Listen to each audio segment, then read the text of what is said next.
Hello. Hello and welcome to this beautiful podcast I haven't done in a while. I hope you're well. I hope you had an amazing last year, even though we do still have a pandemic. Let's say that word out loud. We hate you, Corona. So, looking at the date, it's the 6th of January, which means we had two dates. 2 days of Wrestle Kingdom 16. For me, yesterday and the day before. I couldn't watch live because of work-related things, and I think many others, especially non-Japanese watching people, non-Japanese citizens, or people that live in Japan, or do not have work. No, do have work. Do have work. They thought probably, may I watch it? Should I watch it, even though I know what the result is, even though I know the main event, even though I know, this match I wanted to watch, the end product is person A1? The answer is, of course, yes, if you want the TLDR, or the TLDR? Too long didn't listen. TLDL. TLDL. Too long didn't listen. And I think we should go through that. Let's start with the January 4th, Wrestle Kingdom Day 1. Let's start with the dark matches, right? I do have the videos by my side, so if I don't say anything, it's because there is the video running. So the first dark match was the Runba, the Rumble of New Japan. To determine if... No, 4 people. The last 4 people are going on a match to declare the winner over the KOPW. The KOPW is something they invented, if I remember correctly, 2020. My time and space brain is out of control because of the whole COVID pandemic bullshit. So, should you watch Day 1 if you already know what's the outcome? I will not say the amount of people, the people itself that ended, remember, because it was really interesting. So many interesting people. And the thing I personally think about Rumble style matches in Japan is it's not usually something they do well. I mean, not most companies can't do them well because firstly you have the camera problem. Where do I focus? You have so many people running around in circles. You have so many people moving in and out, diving, losing, winning, whatever. And the problem with Japan right now is the pandemic. They have a mandatory 4-week or 3-week. I don't know. I think it changed. It changed last end of the last year. They said for work-related things with the work visa, and you can, if you say I really live there, there's around 2 weeks of quarantine. But most of the times you had like more than that, and there's a problem, especially with wrestlers from around the world. Let's say America, where there right now, if I remember correctly, 1 million active cases are. I can say that they probably do not want them in the country. So yeah, you could not really say there were any surprises. Would I say if there weren't surprises? There were. So 2 people I personally don't think anyone is suggested would appear. And one of them was part of the 4 people that won. So it was enjoyable, to be fair. It was really enjoyable. But yeah, I think we should skip to the next match. One thing I have to say about the last 4 people, the combinations. The combination of those was really fascinating. it's like one of those you call dream matches you have in your head and say, I would book that. I would book that. That's lovely. So after the Rumba, we had this stupid 15, 13 minute wait because it's dark show and they always start at a full hour. And yeah, the day one card was something I personally really was looking forward to because the Shibata match. If you didn't know, Shibata-san returned last year for exhibition match. Then at the last event, he appeared and said, "Yeah, boys, I'm back." So we now have Shibata-san coming from the LA dojo, visiting America. America? What? No, Japan. Visiting Japan and having his match, and nobody knows who's the opponent. Like, we had many speculations. I personally didn't read any because it was like, why would you do that? Oh, that's not fun. Especially because I had to work. I could not even check social media because, oh yeah, I see the person won. And I'm like, yeah, shit. I didn't want to see that. In the end, I did spoil myself on the last match, which was really stupid, but hey. So, 50th anniversary of New Japan Pro Wrestling, right? So they won. The first match on the card is Show versus Yo. I have to say, I wholeheartedly believe their feud could have been something really amazing. First time Show turned to the House of Torture. House of Torture, by the way, is a totally different story. We're not talking about this bullshit. We are talking about Show versus Yo, and the situation was special. I hated his turn so much because he could not look worse. Like his outfit, his style, his mannerism. But you always have to say, okay, he's his first turn. He was always a babyface. Like, yeah, you have to give him time to bloom, to evolve in his role, right? And he did. He really did. He evolved his style, he evolved his mannerism, even a bit of in-ring movesets and stuff like that. The shock arrow, for example. Every time he does that, he has this little twitch, you know? The moment you let loose of the arrow and you have the force pushing you back, he does that with the imaginary arrow. And I find this thing really, really fascinating because not everyone would have focused on such a tiny detail. Most people were like, and that's it. I think he can be passionate. He is passionate, and I think he really is better than he was before in a noticeable way, right? Before that, he was like the Chaos member, Roppongi 3K, tag team, whatever.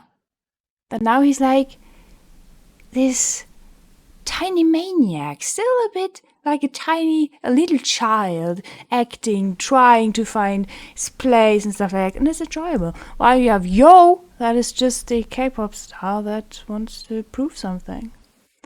And I think it was a good start. It was brutal.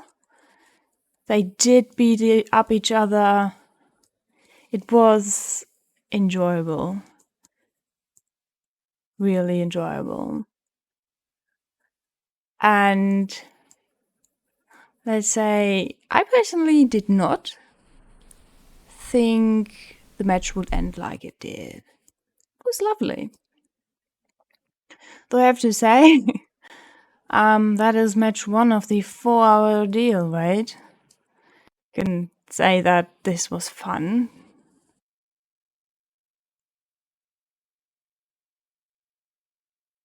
Yeah. You know, you're sitting there after coming from home, coming home from work, and you're like, oh, fuck. 5 hours? That was really 5 hours? Do I watch 5 hours? Well, So one thing I have to say, the mandatory dick. Yeah, the dick boy, the how do you say, the dick insertion? That sounds so bad. The guy, Mr. Dick, he was there. Yeah. So the next match, Hiroshi Tanahashi versus the Mega Coaches. I forgot the name for a second. Versus Kenta and our good friends ELP and Ishimori. Yeah, it was the pre-start for the match the next day, where there was this beautiful non-disqualification match. Kenta came with the Kenta stick. People will call it a kendo stick, but it's a Kenta stick. It's the Kenta stick, you know. Yeah, Piatus Ishimori, the Robbie Eagle is a stupid blow thing going on, and it was 3-3. Fun to watch.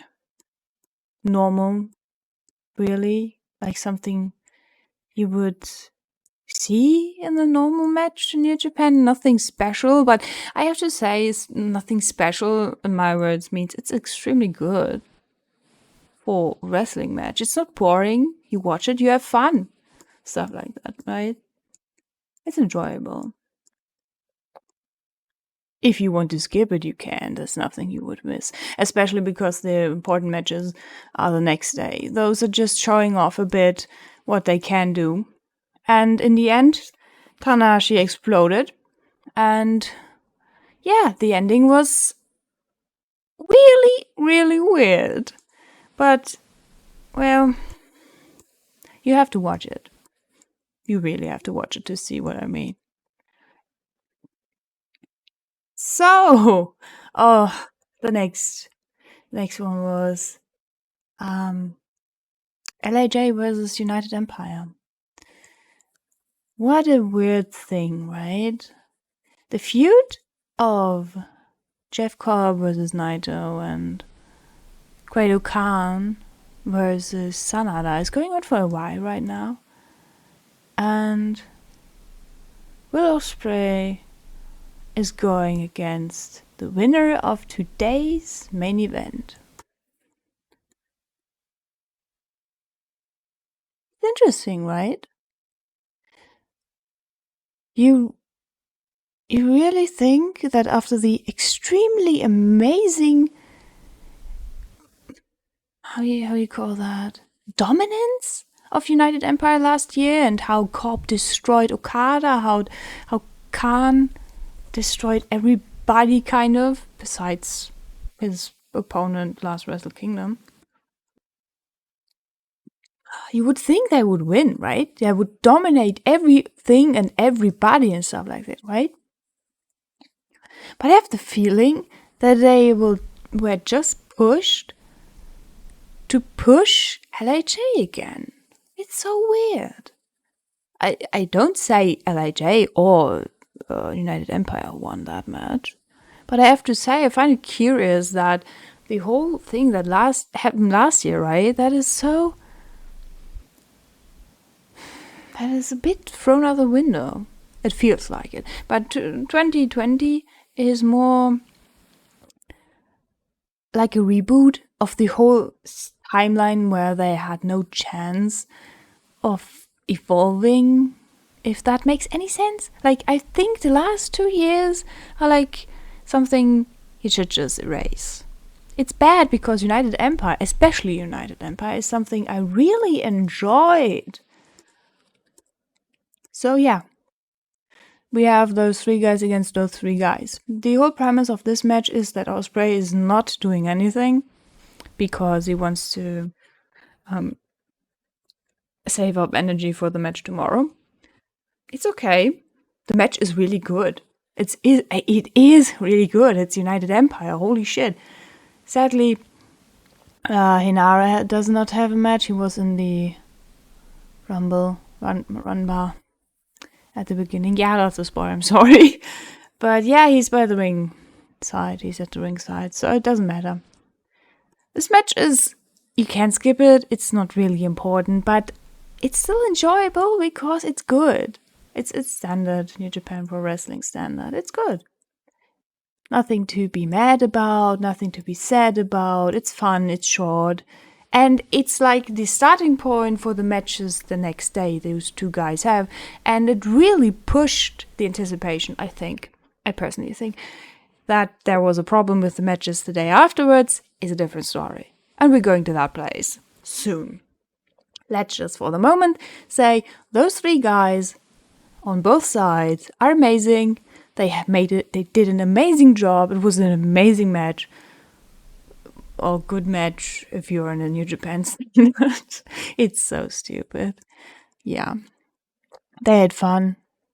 And I think that's okay. That's really okay. So, our next friends. The next match was the Shibata match. It was announced that it was a catch wrestling style match. No chopping, no hitting, no kicking, slapping, stuff like that. So you grapple and stuff like that.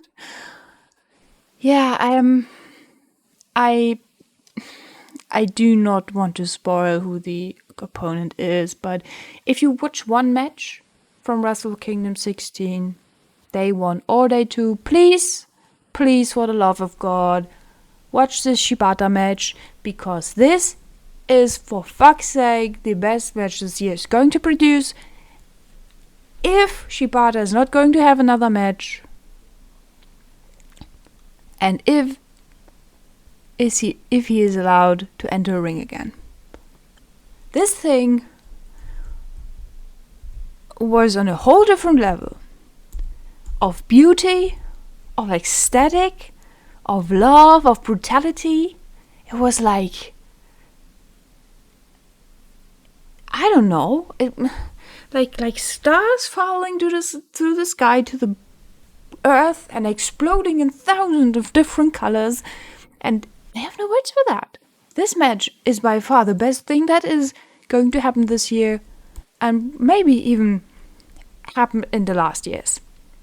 I personally, and that is something controversial, I will say that, my match of the year last year was, and you will not say the same thing as I say, because people are not going to agree with me. That's okay. People enjoy different things. My favorite match last year was Zack Sabre Jr. versus Tsuji. You know why? Because it was the first match. It was a series of goodbye matches for Tsuji and Uemura, because they were going on an excursion, and they had those goodbye matches against Takagi, Okada, Zack, Taichi, and stuff like that, right? And the last match Tsuji had, if I remember correctly, could be that he had Okada at last, I don't know. But the only thing I personally remember, besides that, both Tsuji and Uemura are fucking amazing at this stage, and I do not know why they were let go into the excursion. Tsuji versus Zack Sabre Jr. was so amazing. I could not believe they were letting Tsuji go into excursion, because this guy right now is so good. I mean, you probably remember Shota Umino, the son of Red Juice, the guy that was the supposed tag team partner of Moxley for 2 occasions, and Corona happened and stuff like that. Yeah. Forget him. Forget Great Okan and on his excursion. Did you see Great Okan's matches on excursion? They were bad. Holy shit, this guy was bad. And the thing he did in the last 2 years, this evolution was so good. And then you have somebody like Uemura or Tsuji. Tsuji and Uemura are on top of are on top of their games. Like literally, they're at the point, in my opinion, at the point where Great Okan and Shooter and probably even I don't know, who was on excursion?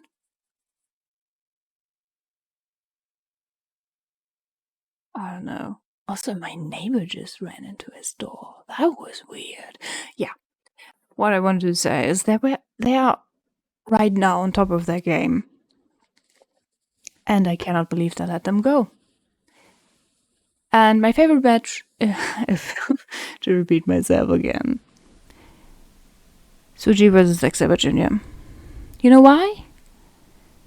Because they both are technical masters. And Shibata is one of those technical masters. And I enjoy technical matches a lot. I really enjoy them.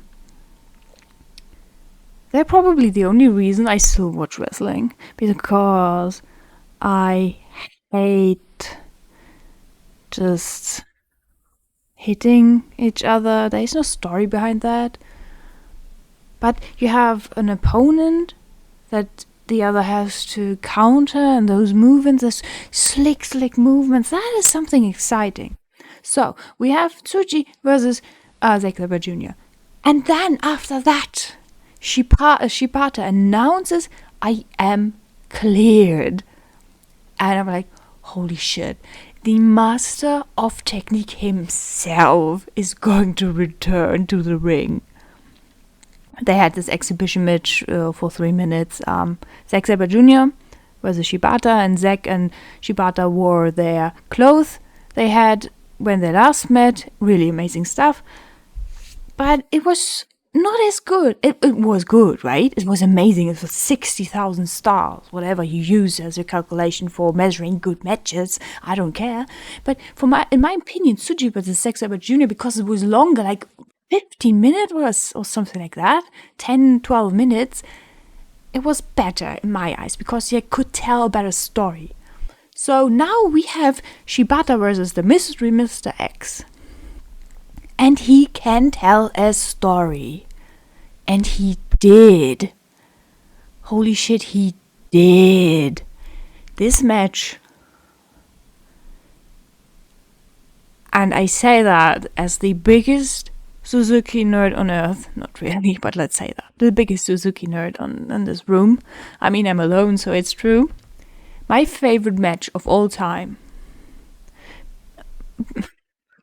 Until the day that I watched Shibata versus the person was the 30th anniversary, the 30th anniversary of Suzuki-san in the ring.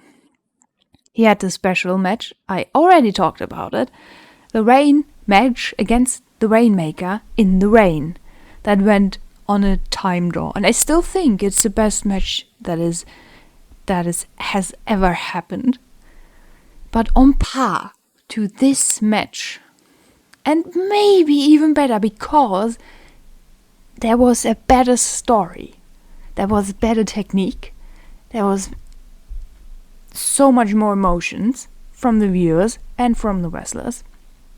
Is now Shibata versus Mr. X. I will not say who that partner is. And you should watch it. Please don't pirate it because New Japan still needs money. But if you have to pirate it, please enjoy it and share that you loved it. Or if you hate it, share that you hate it. But this thing is just like, holy shit, I have no words. I lost every word. It's still running in the background, right? I'm not skipping a second. I need to skip a second because I have to say that we need to go to the next match. I don't want to talk 20 minutes about this one, even if I could. I love it. I love it so much. You know why I love it so much? Because it's something that wrestling is missing. Like, sure, we still have our flying, our hard-hitting people are monsters, are big guys, are psychopaths. Well, where are our technicians? The only thing that is still going on is Zack Sabre Jr. and Taichi, okay? Maybe Taichi, but Zeki is the only one that is really 100% the technician.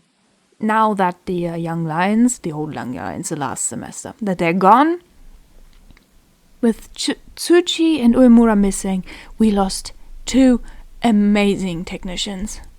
And I will love the moment Tsuji comes back. And if you have the chance to watch Tsuji's matches in Rev Pro, where he is right now on excursion, by the way, watch it. He is so good. And the moment he comes back, I'm 100% sure he's going to be the face of this company. You know why? Because he is like Okada was after he came back. He's extremely likable. He has an amazing attitude. His style is crazy on top of everything. He's motivated. He's lovely. And he's just funny. If you haven't seen the advertisement segments before the shows with Honma, holy shit, you missed something. So, yeah, stop talking about Tsuji. I don't know why. I mean, yeah, Tsuji. I missed that. Talking about Tsuji. Well, so, yeah, we now go to the disinfection phase. That was hardcore. So, and reading especially, yeah, reading. Talking about hardcore, the next match is House of Torture. House of Torture. House of Torture against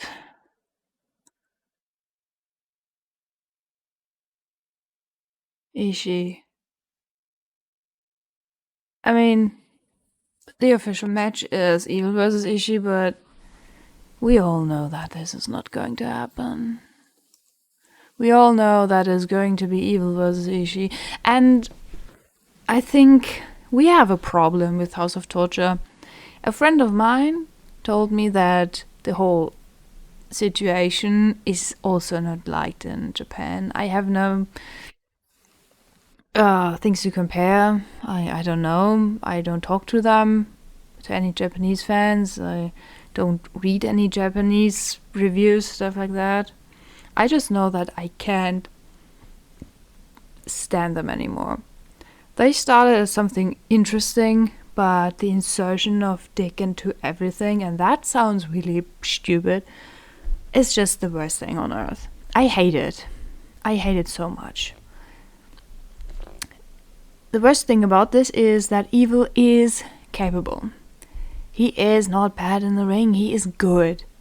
But now, after almost 2 years of this stuff, I lost every single ounce of faith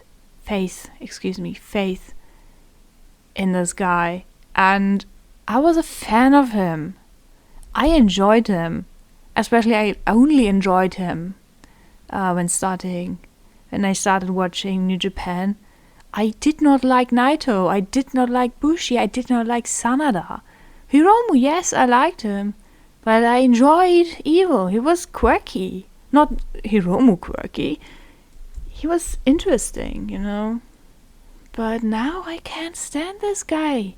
Don't watch this match. It's bad. It's really bad. And I don't know. No, just don't watch it. You want to know, just look up who the winner, and you know what happened. So, I don't care. You should not care either. Just skip it. It's not worth it. So yeah, in the end, we learned that nothing changes, and the next match. Like I said, skip it. It's not worth it.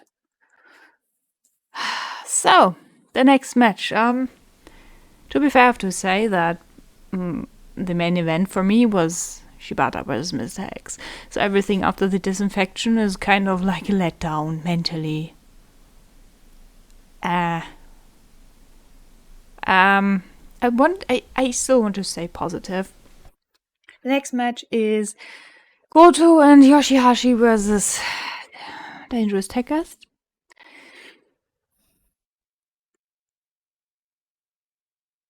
I started with hating Yoshihashi. I hated him a lot. He was boring. His matches were boring. He had no energy. He was like he was just there. Then in 1G1, I think it was 2018, he started to evolve. Like he got more energy, his matches were more interesting. There was more emotion. He was better. I don't know, better than in his other matches. Not something like decoration. He was more wolf, right? Then there was this 6-man title stuff, like 3 people tag team titles. I still can't remember the name of this title. His first title win, right? He won that and was like, hey, nice. Yoshihashi won a title. I'm so happy for him. He evolved, and that he can show what he really can do and stuff like that. And then, I hate him again. And I even started to hate Goto. That a guy that was the reason I started watching New Japan in the first place. His match against Suzuki-san in Wrestle Kingdom was the reason I stayed subscribed after Jericho's match. And now I can stand those 2 guys. You know why? They self-inserted themselves into Dangerous Tekkers versus LIJ. And it was bad. It was not good. They were bad. Naito and Sanada versus Taichi and Zeki killed it last year. This feud was so good. It made me love Naito, and I hated Naito. I didn't care about Sanada, but I hated Naito to guts. It was bad. It was really bad. I couldn't watch a single match of his and say I enjoyed it. I did not. No, I really did not. But his feud, their feud, better to say, like the whole interaction, the hi Naito, you dickhead, versus the Sanada, you a good boy, let's drink a beer stuff, like, right? The interaction, even Sanada talking, right? Sanada having holding a promo, stuff like that. That was so good and engaging, and it was lovely. And then those 2 guys came in, I want the title match too, and was bad. They could not hold a promo. They were bad. They were just side objects standing in the way, and was not fun. Since then, I can't stand them, to be fair. And now they got their match. I was mad that they got their match, that they did win the tournament. But, well, it happens. I have to say, they're not a bad tag team. They're good. They're really, really good. There's nothing... There's not a single moment you could say, yeah, that's the old Yoshihashi, the bad Yoshihashi. And Goto was always good. Goto is amazing in the ring. It was a good match. It was a really good match. You should not skip it, even if you know the result. If you like it or dislike it, it's a good match. You should watch it. It's the finale of something that was bubbling up for more than like 6 months, and is a good conclusion. I personally think the way where it's going right now is not good. I hate it, but it also means, like I said, 2022, not 2020, 2020. Oh, that is a tongue twister. 2022, let's say it that way. 2022 is like a reset, and I think that's a good way to say how I think about this situation. But let's Go on, because I do not want to spoil anything for day 2. Because they have a match. Day 2. Again. The Goto and Yoshihashi. So, it was a long match. They had a good run. I liked the execution. Was fun, really fun. So, the next one.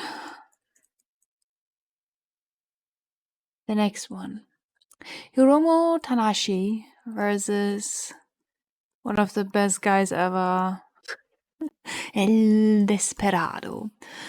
The feud thing, right? I hated that. Hiromu got his title. Hiromu hurt himself again. Hiromu was out again of the company for 6 months. Again. And so they had a 3-way match, and Desperado won the title. The whole situation was bad. It was really bad. It was not fun. And the whole thing going on between those two was, yeah, I won the title, but I want to win against you. You were the original title holder, right?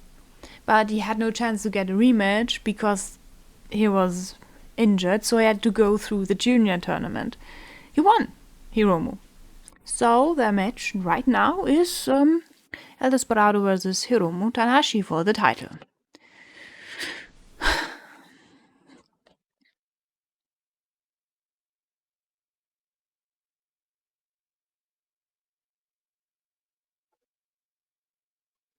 It's so hard.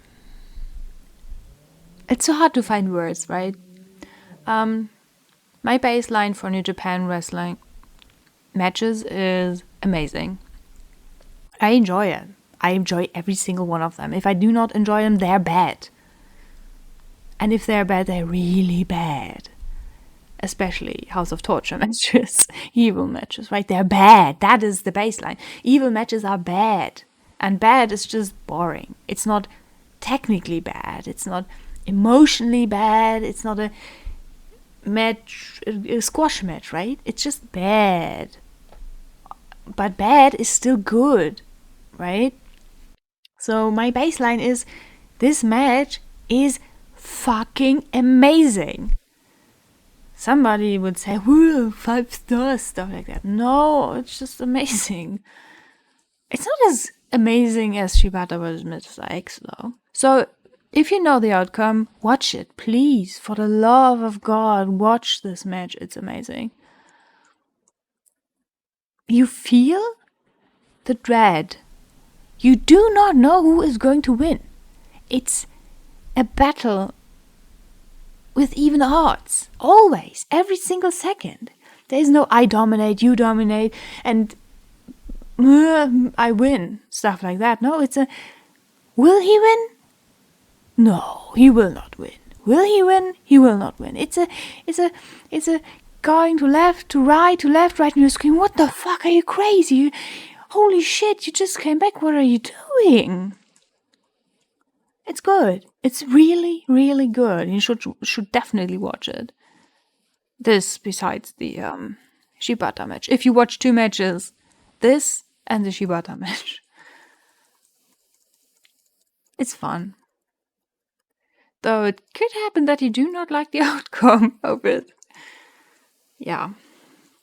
So, that's the semi-finale, if I remember correctly.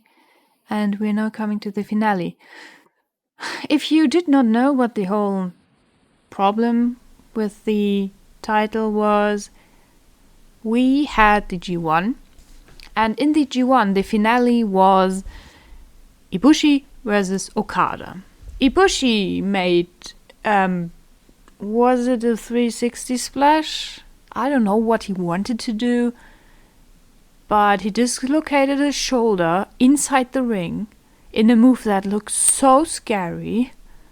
I thought he would die. I mean, after he did the move, he sat there and Red Shoes had to stop the match.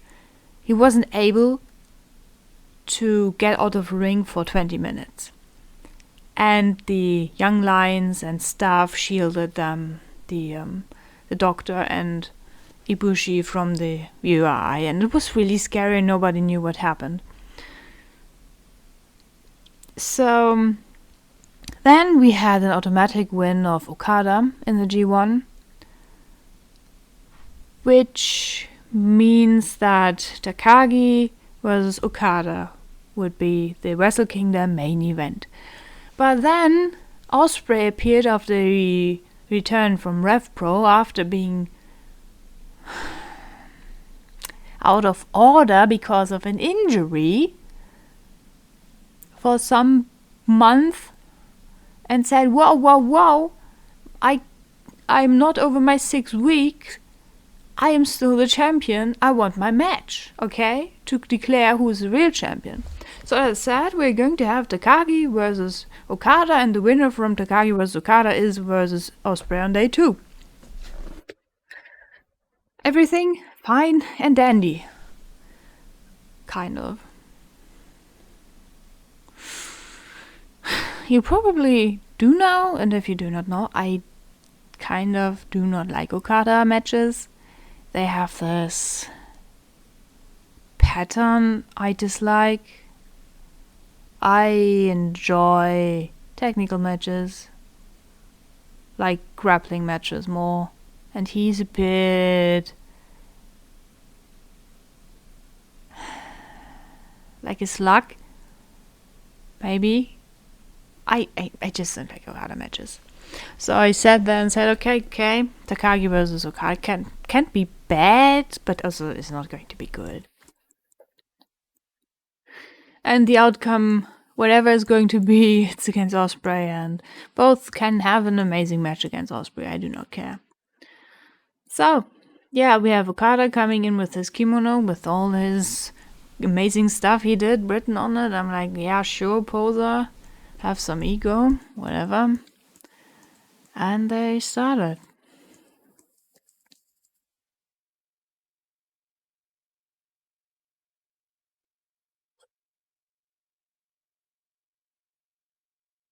I would never say that you should not watch championship matches because they're important and tell the biggest stories in a promotion, in a company. It's not bad what they did, but it had no the whole problem with the situation is it had no impact because whoever would win, the person will go on against Ospreay the next day. Whatever is going to happen, it doesn't matter. The next day will change it anyway. In a sense. I mean, the person could stay champ, so it doesn't matter really. But he could also lose. It was more pressure, right? You had this one evening with this amazing big match, and the next day the person would be exhausted, and Ospreay had more chances and was not exhausted because in his match he did not do anything, right? So I would not say skip it, but skip through it to understand what happened and why the person lost and why the other person won. Yeah. I think that's the best summary for that thing. So one thing, in the end, Ospreay came out and said, yeah, tomorrow is going to be the return of the real champion. So, yeah. We will see us there.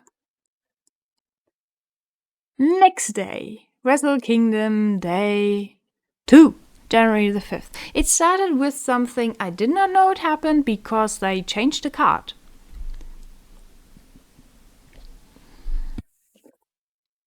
Just a bit. So we have Bullet Club with Gedo, Jado, and Fale. Versus Honma,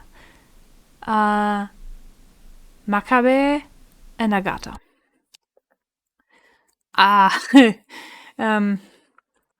How to be nice and not say something I would not like to be remembered for. I do not enjoy matches including Makabe, Nagata, Honma, Tensan, or Kojima. It's not that they are extremely bad. It's just something that, especially Honma, is something I can watch. He was paralyzed before and he still is doing his flying kokeshis. I hate that. So you could say it's a bad match in a New Japan way. Yeah, no, skip it. Sorry. In my opinion, just skip it. It's still pre-show. Doesn't matter. Skip it. It's not extremely bad, but it's not good either. I don't even know why the heck Ghetto's here and why Jay is not here. I mean, I know why, because he can, because of the tour that is starting next week. Yeah, and speaking of Tenzan and Kojima, we have Wato, Kojima, Tenzan versus Desperado, Kanemaru, and Taka. They're returning Taka. To be fair, this match was mind blowing. I thought this thing is going to be a slugfest. It's going to be slow and boring, stuff like that. And Taka is going to get pinned and everything is like always. But this match started a new feud, and it's Masawato versus El Desperado. And I think this is good. It's a good move because Masawato improved last year in such a massive way. It's amazing. I hated this when he returned, when he came back, whatever. I hated him. His style was oh so bland and boring. But right now, I would say he's even on par with, let's say it's Doki, one of Doki, Kanemaru, El Desperado. He's on par with all of these guys, and those guys are amazing. If you think that just because someone loses all the time, the person is bad in ring, you should check your privileges, because Doki is one of the best wrestlers in this company. Just because he loses all the time doesn't mean he's bad. And especially Kanemaru, you most of the times do not even see moves from him, right? He's the one that gets pinned, like Doki. But if you watch the tournaments, like, you are mind blown. Those people, those guys you would call jobber or mid-card or whatever, stuff like this does not really exist in New Japan, right? They are so good. And Masawato is finally catching up to them. And I think a feud against Desperado would push him to new limits. And I would personally enjoy that extremely. I would enjoy that extremely.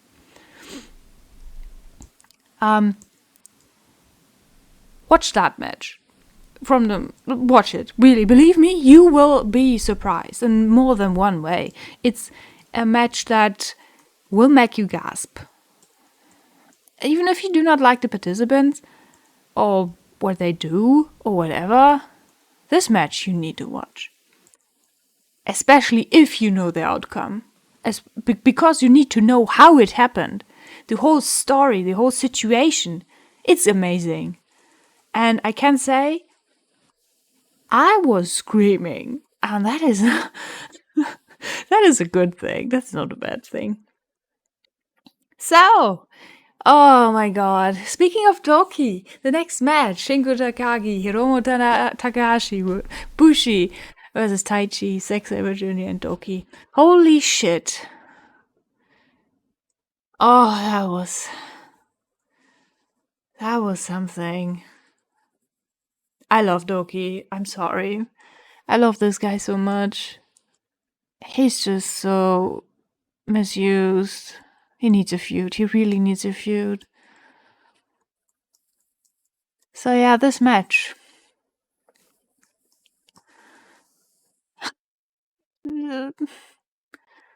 If you enjoy both styles, of both wrestlers, you can enjoy them, right? Have you ever seen no. The last time Zack was Hiromu, that was a long time ago. If I remember correctly, right? I think just because you see Zack versus Hiromu for a short time, you should watch it. Yeah, it shows love. The whole thing shows love, yes. It's a good match, it's really good. I don't think a new feud is started in here, even though it looks like Zack versus Hiromu is a bit started. But I just think it's something they put together because they could. And it's good. It's really, really good. Watch it. Definitely. Do not skip this one. It's cool. So, now we have our obligatory waiting time for the full hour or whatever. And let's skip forward to the. Oh, wait, what? The first match. Oh. Yeah, the first match was. I forgot the name again. Mega Coaches. Thank you. Mega Coaches versus ELP, the cutest tag team on earth, and Ishimori versus Robbie Eagles, the Flying Tigers, and Tiger Mask. If you didn't catch up with the whole ELP situation, there was this big thing going on that he has something in his shoe, and this peaked in this match. If you want to know the conclusion to that, watch the match, even if you know the outcome. If you do not care about the whole situation and you do not care about ELP, Robbie Eagles, or Taguchi and Rocky, do not watch it. Simple. I personally have a big problem with Eagles. Not only because of his look. He looked like a plucked chicken in his entrance. To each their own, like you say. His one. Yeah, looks are not everything. The match was okay. It was not bad, but I personally would not watch it again. There was something missing.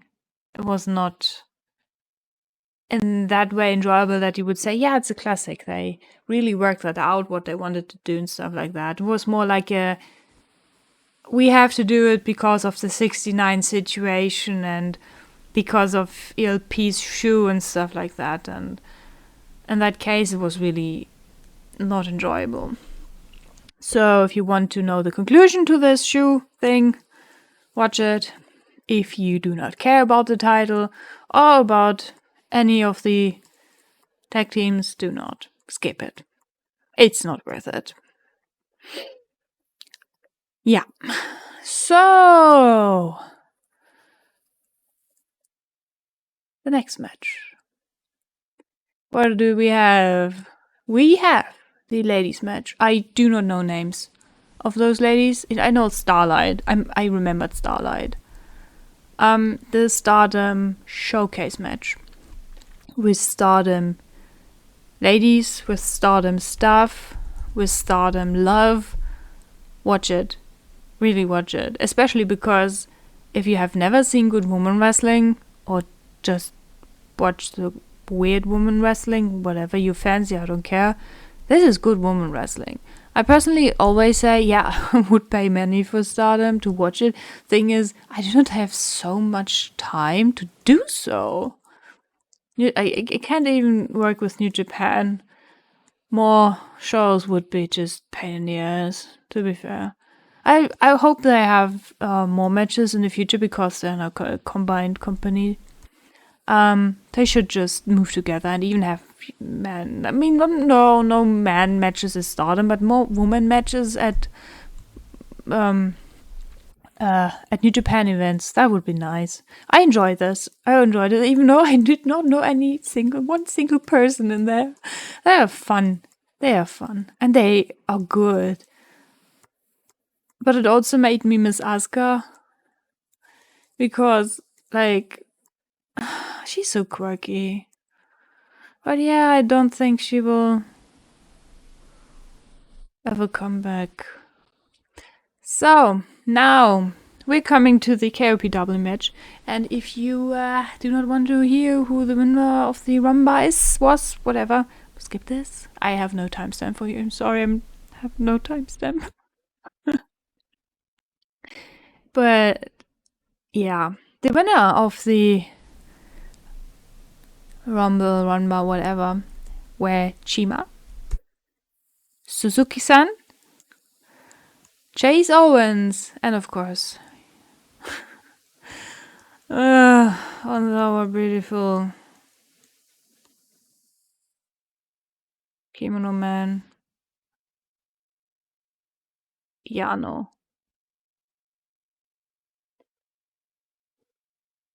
You would never think that they put those 4 people together, right? But I think it means that Shima and the whole GLEAT corporation will be more in Japan. He said something like that at the backstage interviews. So I think we will see more of Chima and the others. So yeah, it was fun seeing Chima versus Suzuki-san. That was really, really fun. And I think Suzuki versus different people should always be something interesting. Not only because I think Suzuki is the best thing on earth that ever happened, but also because, and I will say it right now, I will spoiler this shit. I will spoiler it. The match was okay at best, but Suzuki won. Think about the possibilities. Think about the match possibilities. If you do not know, the KOPW title, in quotations, is more a figurine, a trophy. It's like a championship title, but the matches around this title are always stipulations. Those stipulations are voted by fans. So far, it was stuff like Yano versus Kanemaru in the whiskey drinking game. Yano versus Great Okan in the boot kissing. Yano versus Chase Owens in a Texas strap match. Yano versus Chase Owens in a I Quit match. Just think about the possibility. Suzuki-san himself said, think about it. MMA rules. Right? MMA rules. How amazing would that be? So, you should watch this match just because of it shows you what the possibilities are. And this is not a through and through wrestling match. It's a bit more gimmicky, yes. It's amazing. It's really, really good. But if you do not care about non-wrestling style things, skip it. It will not satisfy you in any way, shape, or form. If you hate Yano, though, watch it because he gets destroyed, and that is good. Yeah. So, Suzuki-san won. And I think it's good that he won. He needs a title. He needs something. It's Suzuki-san, for fuck's sake. So yeah. The next match. Yoshihashi, Goto, and Yo versus Evil, Sho, and Yujiro.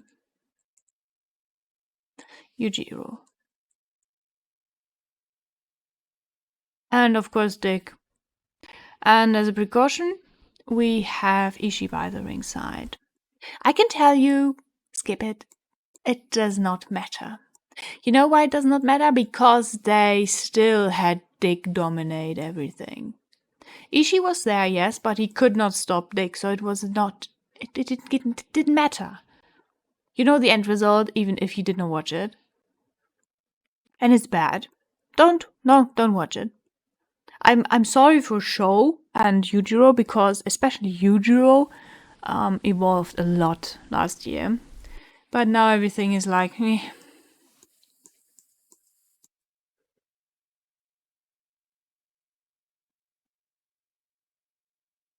So maybe you could watch it for a bit of Show versus Yo stuff.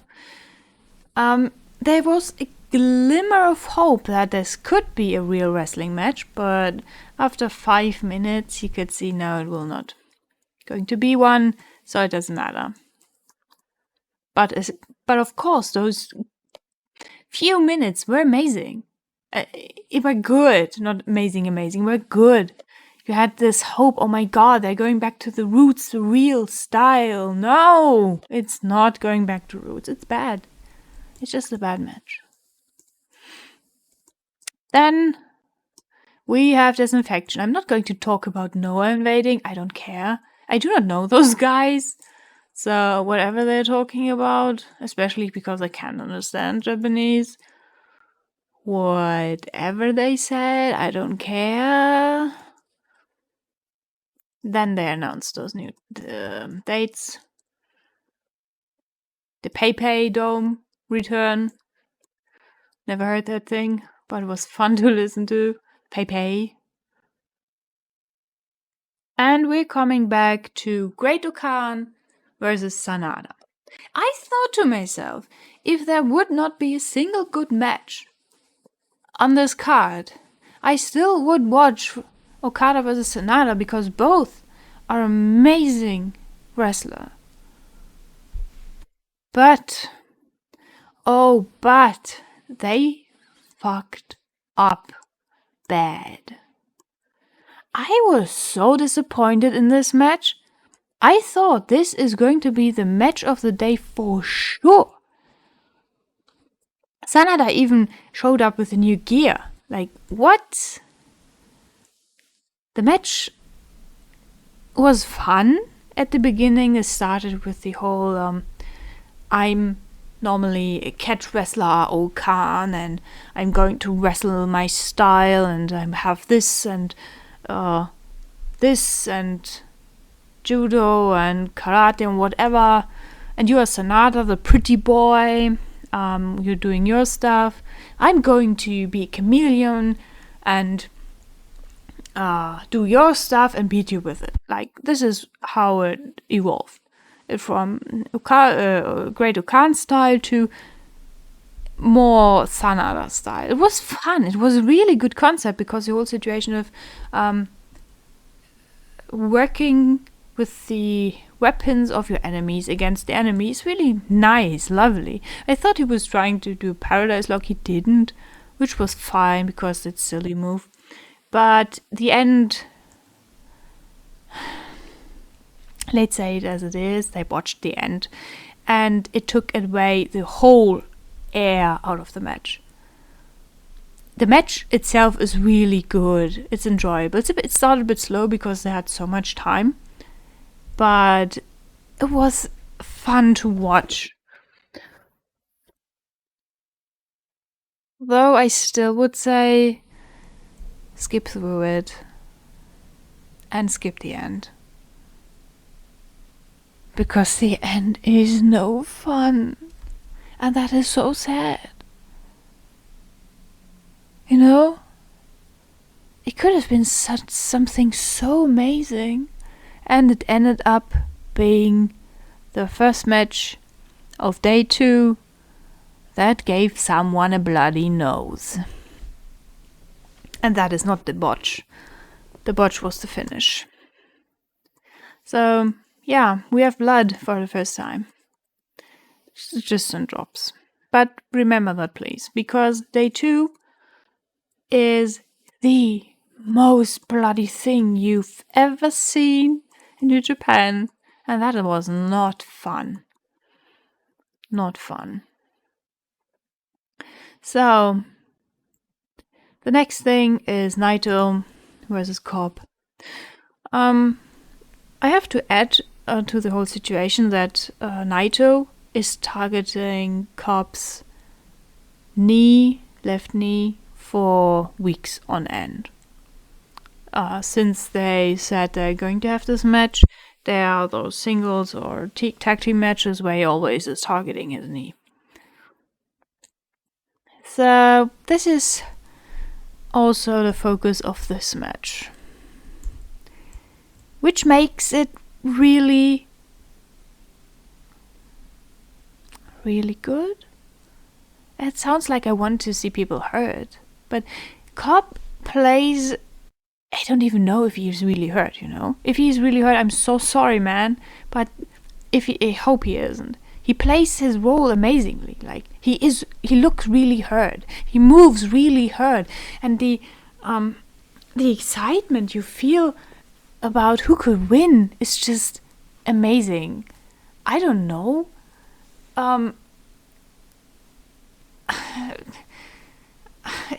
don't know. I don't know. I thought it would be so easy, right? Something, yeah, Cobb will win. He beat Okada or whatever. But after 5 minutes, you have the feeling, what is going to happen? I don't know what's going to happen. I'm excited to watch them. I'm excited to understand the story that's being told, right? I mean, like I said, I hated Naito. I still don't fully like his matches. He has a specific style. He's specific, angry, destructive, and I still hate his spitting shit. That is disgusting, right? Don't spit people in the face, goddammit. But this match really is good. Don't skip it. No, don't skip it. It's good.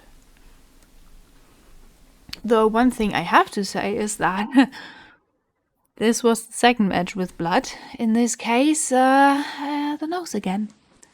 I don't know what happened. I could say what happened, but it doesn't matter. Just that's the next blood. Like, people are bleeding. And that is not the worst thing. So yeah, watch this match. It's good. Okay.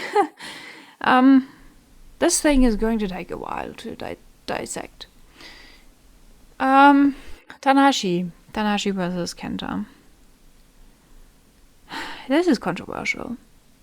The thing is, first thing that I saw or realized or noticed when Kenta came into the ring, besides that he wore white, he looked again like Itami, right? Hideo Itami, the role he played in NXT, where he was always hurt by his own actions. He has this tendency to destroy his body, especially because in the last events match, where he was thrown through a table, he got a scar on his right back, really long scar, and it's nasty, it's really nasty. So he destroys his body for entertainment. He really has so many scars already. His left shoulder is not working right. He had a foot injury in NXT, and this guy is crazy. But being in NXT also has this American style attitude and brought this over to New Japan, and you really see that in this match, and I do not like it. It's a no disqualification match. You have Tanahashi, the moral, just person that is never going to hurt you, and he exploded and hurt Kenta with the Kenta stick so much yesterday, and now you have the angry Tanahashi versus the angry Kenta. And it's a cumulation of two different things, like Kenta, the guy that ran after the United States title, and Tanahashi, the guy that lost it, that won the US title from one of those guys that beat Moxley, the one guy that Kenta ran behind. And now you have no Moxley, you have the alternative Tanahashi, but Tanahashi is not Moxley, though Tanahashi plays the role of Moxley in this match because Kenta wants to beat Moxley. Though he wrote on on Twitter the day before that he wants to beat, that he want to have a match against Shibata. But he also wrote some months ago that he want to have a match against CM Punk. And I don't care because Kenta is fucking amazing. Okay? Kenta matches are always something out of the word, because his Americanized style brought back to New Japan is like the contrary to those normal New Japan strong style matches, right? And this match, there's no disqualification, is like the embodiment of this contrary style. So this match is starting with Kenta pulling out kendo sticks. Then he pulls out a ladder. They pull out a table. They pull out chairs. And then they pull out the 10-meter ladder. Or maybe even 5, 10, 14. I don't know how big that was. And that is the point where I personally have to say, if you don't want to see two people destroying their body, don't watch it. Don't watch it. Stay safe, stay sane. This is not a wrestling match. This is pure destruction of your body. I did not enjoy a single second. Though they returned the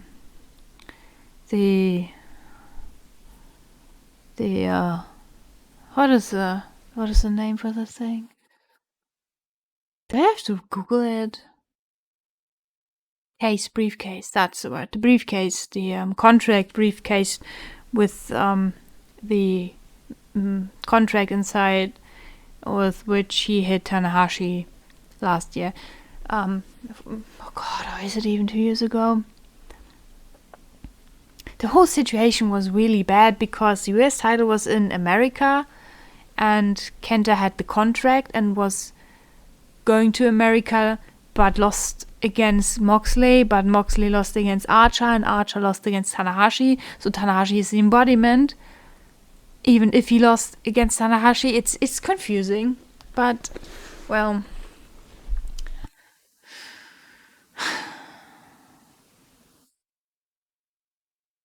I don't think that this Americanized style is hurting the company, but I also think it was, in the way they did it, really unnecessary. Like I said, they had this 10-meter ladder, and Kenta put Tana on a table as revenge for the scar on his back, and Tana shook the ladder, and Kenta fell on a aluminium trash can and broke his nose.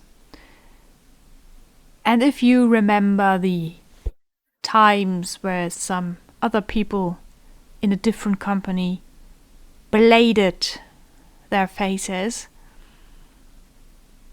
it looked bad. Kenta looked bad. And not only that, not only does he 100% have a broken nose, this thing is broken. That is bad. That was gushing so much blood off his nose. I think this thing is in shambles. They need to have surgery 100%. I do not even know how he looks because he only posted a picture of his back. By the way, he got another scar on the left side of his back now. So, congratulations, Kenta, for destroying your body again. I don't even know if it's worth to gather so many scars. This guy scares me, to be honest. Like, does he have a death wish? And Tana is just, that's not the Tanahashi New Japan knows. It's really like the embodiment of Jon Moxley, and it feels so wrong to see Tana so angry, so brutal, you know? It was weird. It felt not right. It's not a bad match. It can be enjoyable if you enjoy stuff like that, but it was not good. And if you have problem with blood, do not watch it, please. And if you have a problem with heights or scars or medical conditions or whatever, do not watch it. do not watch it. Yeah. I think that's the only thing I can say about it. I do not want to say more about it. This is bad. It's just so bad. It's just, I can't. So yeah, main event time, right? Day 2. Ospreay versus Okada. The man with 5 titles around his whatever waist. Now going to win against Okada for the title he had, but that wasn't worth anything. It's so weird. I dislike. No, let's say it, I had not fun watching Ospreay because, like Ibushi, had the tendency to try to destroy his body with risky moves that were totally unnecessary. But over the time, I kind of think he has a better control about his body than Ibushi. Yeah, it's still dangerous, but I think he knows a bit better what he's capable of. I still wasn't looking forward to this match and kind of thought about skipping it. But yeah, I watched it. And I have to be really honest, I was blown away. I hate Okada matches like guts. I hate it. I hate Okada matches. I can't watch them without being bored. But this Ospreay, I have to say it like it is. Ospreay pulled this thing together. Like he was the fusion between Okada and his weird in-ring style. He made the whole thing so much more lovely, so much more energetic. I enjoyed it, and that is so shocking to me. I screamed at the end of the match, and the match was long. Yeah. I screamed and had no voice. That was yesterday, right? I had almost lost my voice afterwards. I screamed. I think my neighbors thought I'm dying. So yeah, that. Before we go to the match, I have to say, watch it. It doesn't matter if you know the outcome. Watch it. It's good because even if you know the outcome, you are going to think, wait, did I read it right? Oh, did I misread that? Because this match is so crazy that you think, yeah, no, that's it. I misread. Sorry. So yeah, we have basically a main event that's worthy of being a main event. Like, many people say that Okada is the best wrestler in the world. I have to disagree so hard. His matches are special. Like I said, I can't enjoy them, but that's nothing bad, right? Everybody enjoys different styles, and Ospreay and Okada made it happen that even I could enjoy their match, and that is art.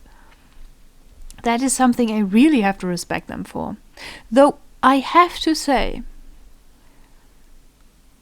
Ospreay almost died. And I say that because I dislike risky moves. I said before, right? Ibushi is the guy that always risks his life, or Hiromu breaks his neck or his shoulder, whatever. Those high flyers, those risky moves guys, no? Yeah, you know, those are always hurt. Even Ospreay was hurt, right? And then he's climbing up one of those steel things, like 4 or 5 meters, and jumps down to Okada. The thing is, Okada's standing in front of another steel thing, just centimeters away from hitting pure steel. He got catched by Okada. That is insane. He jumped backwards. He didn't even see where he was jumping. That is unnecessary. I'm sorry, that is unnecessary. Why are you doing that? That is making me crazy, you know? I'm again really, really, really mad about the situation. I'm emotional. I'm getting emotional because those guys, they do not need those moves to show good matches, to have good matches. And I think that we're shifting into a direction, like with the Kenta match, that we're going into a direction that makes us think that we need more risky moves. We do not. New Japan Pro Wrestling is, risky moves, but on the ground. Please, don't climb up some 10 meters steel cages and jump down on a table. Please, I beg you. This is not necessary. You are worth more than that.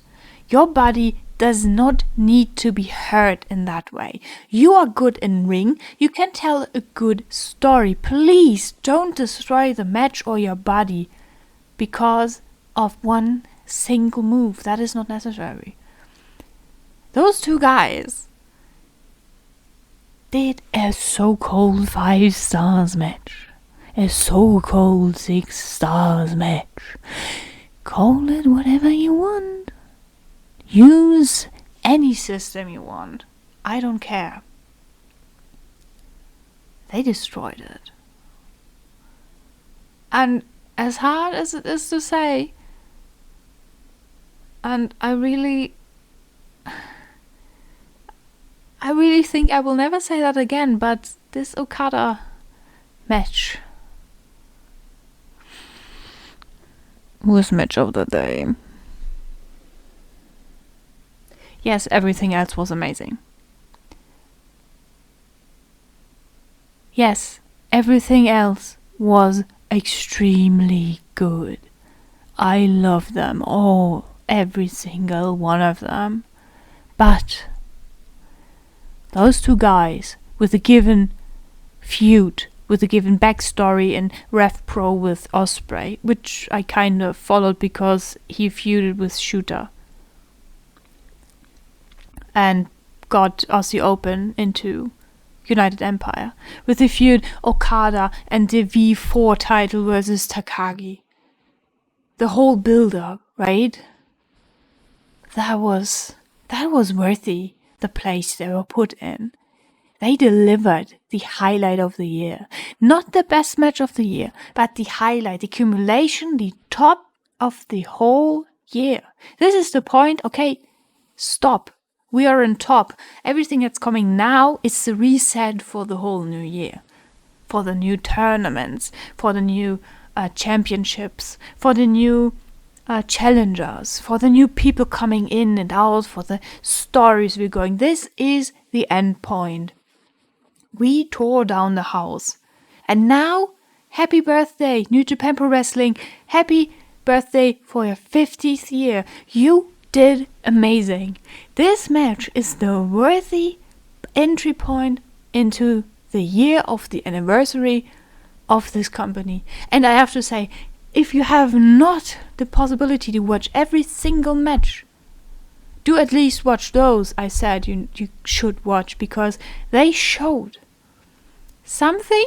I have to still say, wrestling is not dead. Even if you watch some companies that make them seem wrestling is dead, even if you watch something that looks boring, that looks like this is not my style, I dislike it, go watch those and find out maybe you are just watching the wrong company. It's exactly what happened with me, right?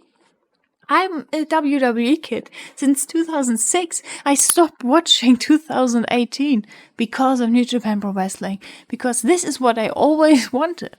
And if you do not enjoy wrestling anymore, change the company. Maybe change to AEW, change to WXW, change to Stardom, change to Noah. ROH sadly is gone, but they will maybe come back, right? We have so many companies that give you opportunities. Maybe even change to WWE. But do not give up on this hobby. Do not give up on this entertainment. Do not give up on this business. Because there are hardworking people out there that destroy their body for us and give you the best show ever. And if you want to be extremely niche, maybe even watch Rev Pro. Because out there in Rev Pro, there is a guy called Tsuji that is destroying everything you ever said is good. And his scale of good is so good, it's exploding. And yes, maybe I will say it again. I am a Tsuji fangirl. I will always be a Tsuji fangirl, even though I'm a Minoru Suzuki fangirl. And now I've lost my point. So thank you very much for listening. I hope you had an amazing day. And if you even watch it to this end, have a kiss. Let's see if this thing is going on again, or if I wait another year to talk to you. But I do have a new topic I could talk about next month, because monthly, something like that, right? Have a good day. Thank you very much for listening. Thank you very much for following my rambles. I say bye-bye until next time, or maybe never. And yeah, that's it. That's Wrestle Kingdom 16, day 1, day 2. Let's see how they fight Noah on the 8th. Yeah. Goodbye.